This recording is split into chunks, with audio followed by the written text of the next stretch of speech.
Welcome to Troweling Down, Biblical Archaeology for the 21st Century. Hi, I'm Gary Byers. This is Dr. Steve Collins, our resident rock star, as we like to say, and that feels like that's rock hard pottery. You know, I don't do rocks much other than a lot of walls. But that's... Can't say pot star, I guess, right? No, pot star doesn't sound quite right. Yeah. So we'll stay with rock. Well, we're sitting in our Archaeological Research Center, the ARC, here in Albuquerque. And last time we were here, we were looking at this same pottery, added a few pieces along the way here in this last couple months. But this is all stuff from the palace, the Middle Bronze Age palace, that we have been excavating for about 6 years. Mm-hmm. And this is just, all of these two tables in front of us are just one type of ware, W-A-R-E, one type of ware. We call it multi-slipped, cross-wiped palace ware. And it's pretty cool stuff, but and it's in this condition right now. It's all lined up, you see, in little rows. It's been sorted according to color and pattern, and this is being done by one of our doctoral students. Yep. So this is exciting stuff to us, and we've got more to add to it from this last year's excavation. Well, last time we were together, and I wanted to continue this discussion, was about the cosmic summit. The cosmic summit. Man, that just went away from me. Well, you know, it does, you know, I'm old. At our stage of life, you know, it happens. The Cosmic Summit, where you were one of the speakers, and they had a whole bunch of talks on a whole bunch of things that aren't our world, but in every case it was interesting stuff. Whether we agreed with it or not, it was interesting stuff for sure.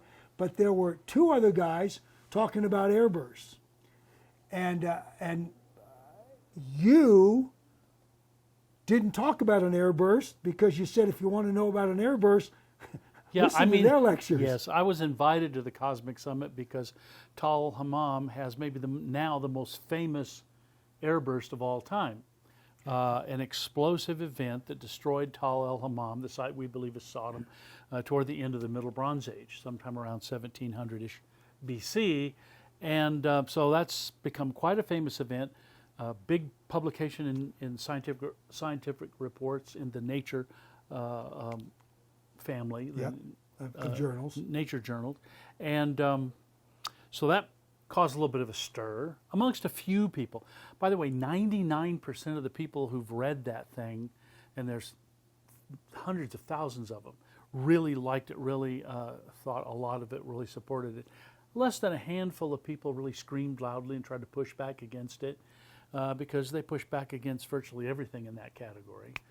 For a few reasons. But in fact, some of the authors on that paper and some of the scientists who've been working with us are, by all standards, some of the best impact airburst scientists in the world. They're world-class astrophysicists and material scientists and physicists who study these things in various locations. And so that's why I was asked to come and present this from sort of the archaeological point of view. And so I did that, but as you said, I didn't really present the impact. I just showed a picture of the Nature Scientific Reports cover sheet for the article and said, if you want to read about all this stuff, there it is. What I want to tell you is how in the world we found this particular site that we believe is biblical Sodom, how we found this particular site in the first place.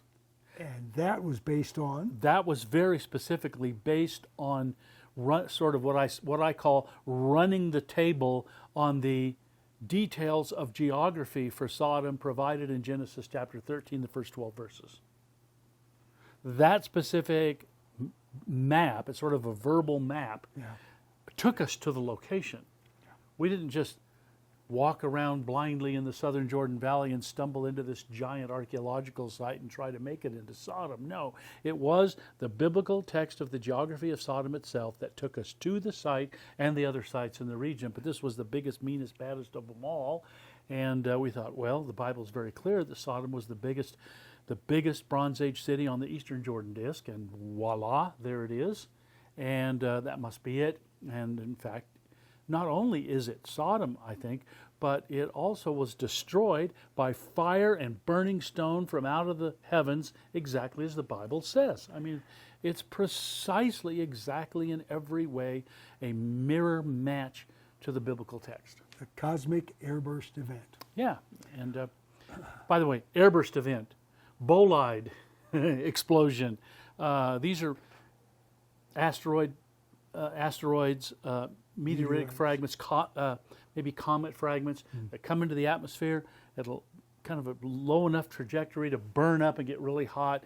You know, in the blink of an eye, go from solid to liquid to gas to plasma. In a very explosive moment as it goes to critical mass and bursts upon the ground with great heat and energy, causing a whole lot of local damage. I think it was the Live Science group that puts things out. I get an email from them regularly. I think they were the ones that said there are 5 asteroids scientists are looking at that might come too close for comfort to the Earth. Yes, yeah, and what's interesting is that the guys who are the scientists, 21 plus, now there's more actually than were on the paper, working on it, but they are of course interested in the destruction of an urban center, like ours. We're the first big urban center ever destroyed that they know of, ever destroyed by this kind of cosmic airburst event. And so their research is being very closely looked at by NASA. As much as we look at it from the biblical point of view, on the narrow, just a narrow little slice of that story in the Bible in Genesis chapter 19 where Sodom's destroyed by fire out of the sky, Washington, D.C., the powers that be, the Pentagon, other folks, NASA, are very interested in the scientists' discoveries at our site of what happens when an airburst occurs. And so they just simply ask the question, what would happen if an airburst, like the one that hit Tal el-Hammam, what would happen if that hit Washington, D.C., New York, L.A., you know, those kinds of things that you see in the movies, right? So the airburst guys, the scientists, astrophysicists, physicists working on our site, taking samples through the layers, through the middle bronze destruction layer, to see what kind of event destroyed the city. They're being looked at, our paper and the scientific research that's coming out of our site in regard to this explosive airburst kind of event is being looked at closely by like NASA and the Pentagon and all the national security agencies and all of that, because they would really like to know what would happen if one of these events, if the same kind of event that took out the city at Tal el-Hammam, if that same thing happened over, say, a Chicago, L.A., Washington, D.C., something like that, what would happen? Well, we know what would happen. Those places would cease to exist in the blink of an eye. They would just be utterly obliterated, just like Tal el-Hammam and its whole 400 square kilometer civilization was obliterated, just like the Tunguska Siberia forest in 1908, 2,500 square kilometers was obliterated in the blink of an eye. These things, when they happen, they don't happen every day. Thankfully. But they do happen. And we could say not terribly infrequently through the history of mankind, these things have occurred, and they have disrupted, if not annihilated, civilization, human civilization in various parts of the world. And so we got asked to come to the Cosmic Summit because one of these kinds of cosmic events obliterated a Middle Bronze Age civilization that we just so happened to be in the middle of excavating for the last 16 years, 16 seasons. And but there are others. Yeah. And at the Cosmic Summit, for the same reason I was invited, Andrew M.T. Moore was also invited, the excavator of Abu Huraira, a Neolithic site in northern Syria. And why was he invited? Same reason I was invited. There was a cosmic impact event that disrupted or destroyed that civilization way, way back. Now, way back in the Neolithic period, far earlier than our site, but his whole point was this, that not only did this airburst, and the one that destroyed his site also sort of disrupted everything in the northern hemisphere at the time, and he believes it forced mankind to shift from hunter-gatherer status to agriculture.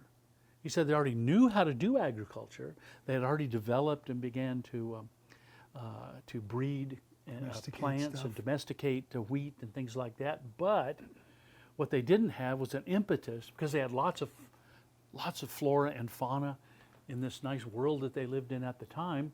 And I mean, if your game just walks by on the hoof pretty regularly according to the seasons, and you have all the meat you need, you don't, let's face it, nobody eats vegetables because they have to. Well, I guess there are a few people that do that. But if you can have a good, antelope steak or something like that, I guess that's better. And so they didn't really get serious about agriculture, Andrew believes, until these faunal resources and and some of these natural plants were obliterated by a cosmic airburst event or set of events that happened in very close time proximity to each other in the Neolithic period.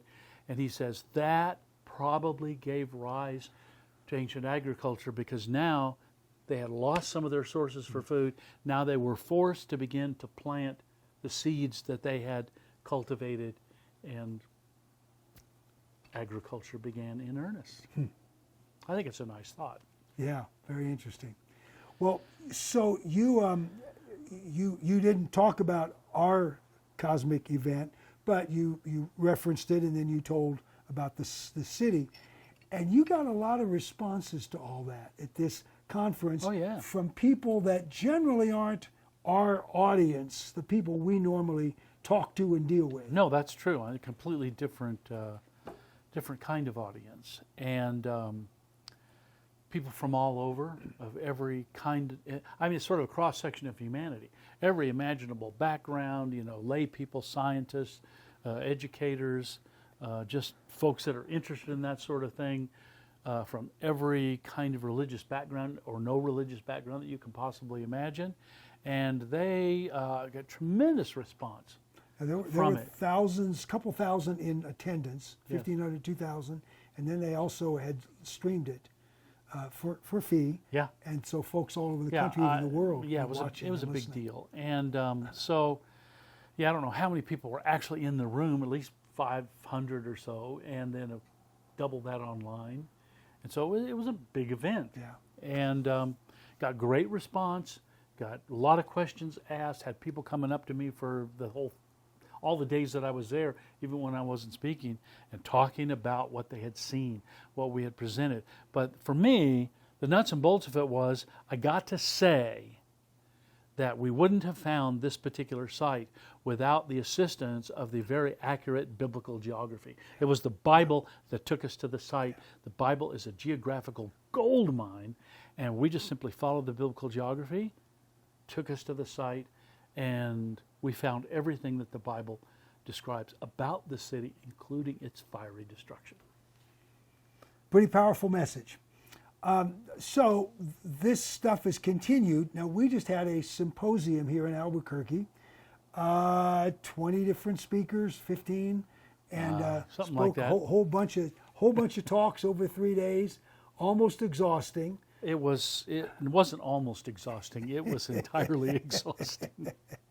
But we got it done, and one of those speakers was one of the members of this comet research team. Yes.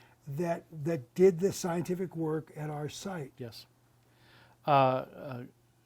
Jen Kletechka, Gunther Kletechka, and he's an astrophysicist. He's one of the best in the world. Even the number one pushback person on that against that paper admits that Gunther he worked with him.